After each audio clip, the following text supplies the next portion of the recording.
৫ই আগস্ট সরকার পতনের পর আওয়ামী লীগের সাধারণ সম্পাদক ওবায়দুল কাদের দীর্ঘদিন দেশে লুকিয়েছিলেন।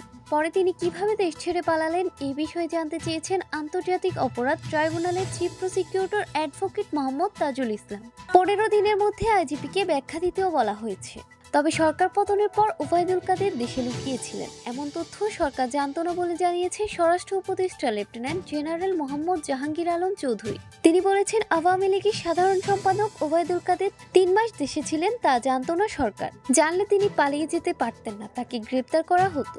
মঙ্গলবার ঢাকা বিভাগীয় কমিশনারের কার্যালয়ে বিভাগীয় আইন শৃঙ্খলা সংক্রান্ত বিশেষ সভায় এই কথা জানালেন তিনি। পুলিশের মনোবল আগে থেকে বেড়েছে বলে জানিয়েছে স্বরাষ্ট্র উপদেষ্টা। তিনি বলেন, তবে সময় লাগবে পুরোদমে কাজ শুরু করতে। পুলিশের যারা পালিয়ে আছেন তারা আমাদের কাছে অপরাধী, তাদের পাওয়া গেলে আইনি ব্যবস্থা নেওয়া হবে। গত ১৯ অক্টোবর রাজশাহী বিজিবি সদর দপ্তর পরিদর্শনের সময় ওবায়দুল কাদেরের খোঁজ দিতে পারলে সাংবাদিকদের পুরস্কৃত করার ঘোষণা দিয়েছেন স্বরাষ্ট্র উপদেষ্টা লেফটেন্যান্ট জেনারেল মোহাম্মদ জাহাঙ্গীর আলম চৌধুরী। সে সময় তিনি জানান, অনুসন্ধানী সাংবাদিকতার মাধ্যমে যদি কেউ ওবায়দুল কাদেরের অবস্থান জানাতে পারে তবে তাকে পুরস্কৃত করা হবে।